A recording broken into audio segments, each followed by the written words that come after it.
Hi అన్న, ఈరోజు మన బండి సర్వీసింగ్కే తీసుకొచ్చాను. మన బండికి సెంటర్ స్టాండ్ ఉన్నది కాబట్టి దాని మధ్యలో సెంటర్ స్టాండ్ పెట్టి ఇద్దరైతే స్టాండ్ వేశారు. నేను వెళ్ళినమ్మటి నా బండి సర్వీసింగ్ అయితే చేశారు. సర్వీసింగ్ అయిపోయాక నాకైతే వేణు రెస్టారెంట్ అయితే గుర్తొచ్చింది.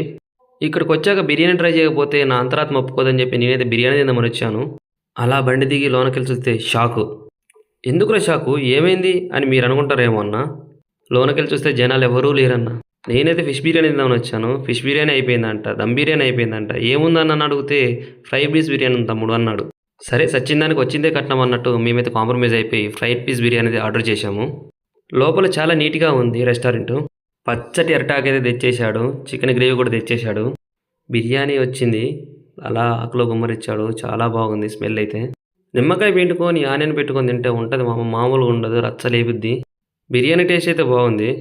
పీసెస్ కూడా చాలా వచ్చాయి. ముక్క లోపల కూడా చాలా బాగా ఉడికింది. జ్యూసీగా గ్రేవీగా భలేగా ఉంది. ఫైనల్గా ఈ బిర్యానీకి 10కి 9.5 మార్క్స్ అయితే ఇస్తాను నేను. బండి సర్వీసింగ్ చేయించాక భలే పికప్ మీద ఉంది బండి మాత్రం. మీకు ఇక్కడ ఒక డౌట్ రావచ్చు, ఏంట్రా ఇక్కడ టేస్ట్ బాగుంటుంది చూస్తే జనాలు ఎవరు లేరు అని డౌటే కదా మామ అనేది. చెప్పా కదా మామ ఇక్కడ టేస్ట్ బాగుంటుందని. అందుకని నేను చెప్పిన ఐటమ్స్ కూడా ముందుగానే అయిపోయాయి మామ. వీడియో చూస్తున్నావు కానీ లైక్ చేయట్లేదు మామ, సబ్స్క్రైబ్ చేసుకో మామ.